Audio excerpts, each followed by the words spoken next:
In section 7.5, we're going to be solving square root and other radical equations. We're going to be looking at mostly the basics concerning these type of equations. So the first thing we want to start with is a square root equation. Now, a square root equation is just what it says, an equation that involves solving when there is a square root of a variable. So over on the left-hand side here, you can see that I've kind of broken this down into some steps that we're going to use. And the first thing it says we need to do is to isolate our radical.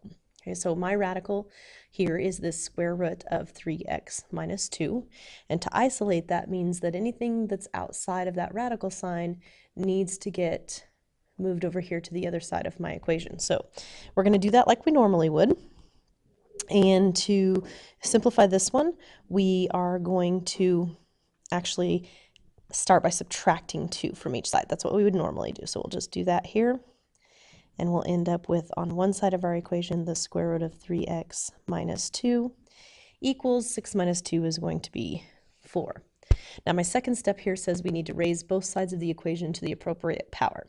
Now since I have a square root equation, the appropriate power is going to be to square both sides. So on one side, where I have the square root of 3x minus 2, I'm going to square that.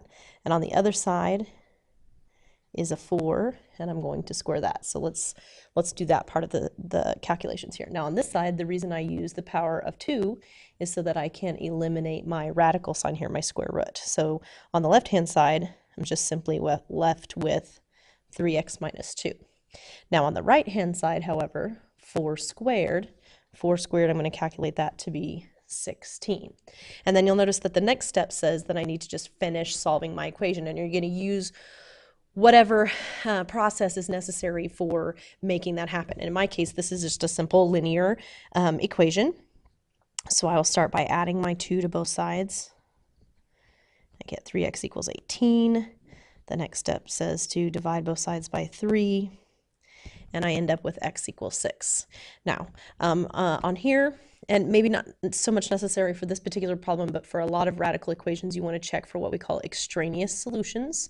Those would be the solutions that you get that aren't actually going to work in this specific situation, but because of some of the things that maybe you did while you were solving, you created a solution that doesn't really exist. Now, in my case, if I substitute the 6 back into this original problem up here, it does check out and therefore not extraneous. So I actually have a solution of x equals 6. Okay, so let's look at some other types of radical equations here. The first one that I have is still considered a radical equation simply because if you look at this exponent here, because that's a rational exponent with a denominator of 3, technically this particular equation involves a cube root. So what I'm going to do, a couple of things. First of all, it's going to start out the same way it did last time, where I isolate the radical.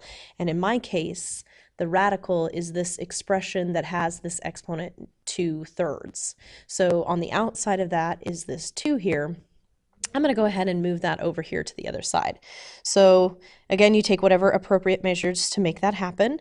And in my case, I'm just going to need to divide both sides by 2 first, which is going to give me the quantity x minus 2 to the power 2/3. And over here, since 50 divides nicely by 2, I'll just simply get 25. Now, there's various options you have for getting rid of an exponent like 2/3 that makes the radical there. I'm going to just get rid of the entire exponent, and I'm going to do that by using the reciprocal of my exponent. Okay, so the reciprocal of my exponent is going to be 3/2, and you'll see here when I do that,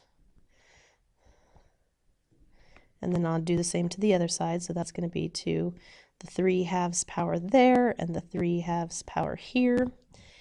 By rules of exponents then, these two exponents multiply together. And when I take a number times its reciprocal, it just becomes 1, which means that I don't need to place that exponent there. It's just going to be x minus 2. Okay, then on the other side, I might need to use my calculator, or I can do this without the calculator. The square root of 25 would be 5, and 5 cubed is 125.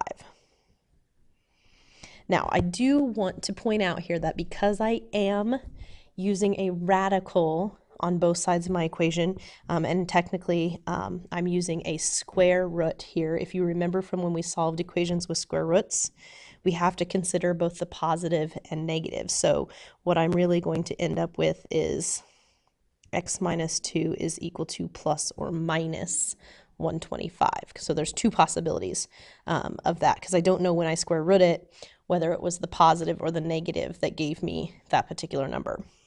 All right, so I solved both equations. X minus 2 equals positive 125, and x minus 2 equals negative 125. Gives me two solutions, one being 127, and the other being negative 123. Now, again, I would check these for extraneous solutions, and in this case, both of these do work. If I plug them back into my original problem. So this particular equation happens to have two solutions, a positive 127 and a negative 123. You could also check that with your calculator by putting your equation in and either using the table or checking the graph. Okay. All right, now let's look at this one over here. Again, first step, isolate the radical. Okay, the one thing that's different about this equation is that when I isolate my radical, you'll notice over here on this side of the equation, x and 5 aren't going to combine together nicely like 20 or 50 and 2 did over here. So this side of the equation is still going to be x minus 5. So when I take to my equation to the second power, I have to remember that this quantity x minus 5 needs to be squared. So although on the left-hand side I just end up with x minus 3, on the right-hand side, anytime I have a binomial that needs to be squared, means I actually need to use my FOIL and multiply that out. So when I use FOIL, I will end up with a quadratic over here, x squared minus 10x plus 25. And then for my quadratic, like I said earlier, once you get to this stage and your radicals are all gone, you use whatever appropriate method to solve this type of problem. And since we've solved these previously, we know that solving a quadratic involves either factoring or, in this case, factoring or the quadratic formula. Okay, but before I can do that, I need to go ahead and get everything to one side. So I'm just going to move everything this way. As long as one side of your equation is 0, you should be okay. Now, like I said, you could either do this by factoring. Okay, so factoring, or by the quadratic formula. I'm going to use the quadratic formula on my calculator that I have, and when I solve that, I come up with two solutions. I get 7 and I get 4. And again, I still need to check for extraneous solutions. So if you take your 7 right here and put it into your original problem, the 7 does check, and it will actually make this equation a true equation. However, when I put 4 back into my equation, 4 will not calculate back out to be the appropriate solution. So 4 actually ends up being an extraneous solution, and the only real solution that I have to this problem is 7. And again, you can check this with the calculator, you can do it yourself, you can use the graph. There's lots of ways you can check and make sure it's actually a solution, but we do need to make sure that we check those. Okay, so the last example that I want to do here is we have an equation that has two radical expressions. And I want to point out that the process doesn't change. You simply isolate one of your radicals, and you can pick whichever you like, and you go through the process, and you just keep continuing to repeat the process until all the radicals have been eliminated from your problem.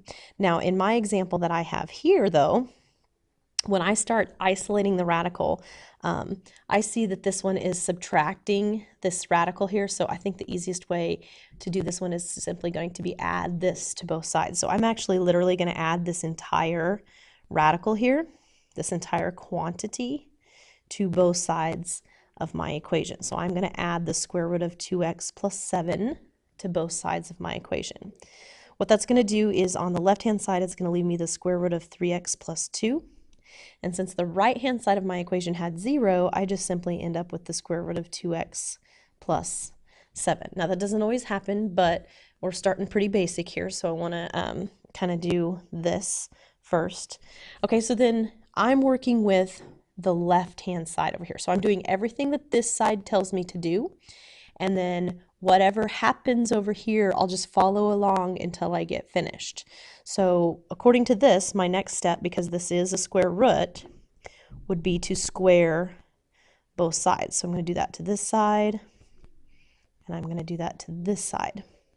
Now, luckily for me, that once I square both sides, what that ends up doing is it cancels out my square root over here, and it cancels out my square root on the other side. So I don't actually have to go back and start over the process of trying to get rid of a radical. It got rid of both of them at the same time.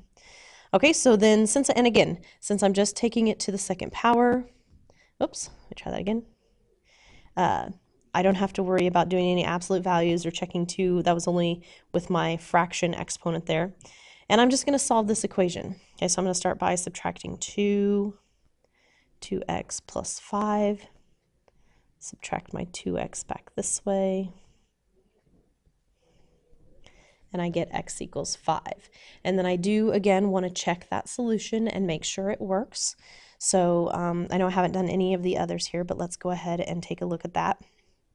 What I want you to do is take the 5 and substitute it back into your problem up here. Okay, and I'll show you how that works. So when I substitute the 5 back in, I get 3 times 5 plus 2 minus the square root of 2 times 5 plus 7. And if this is true, this should equal 0. Okay, well, if you calculate this, 3 times 5 is going to give me 15, plus 2 is 17, and since that's not a nice perfect square, I'll just leave it like that. And then the second set here is 2 times 5 is 10, 10 plus 7 is also 17. So the question is the square root of 17 minus the square root of 17 0? And we would have to say yes, so that does check out there that we have a correct solution. So x equals 5 is definitely the right solution and the only solution that we have to this problem.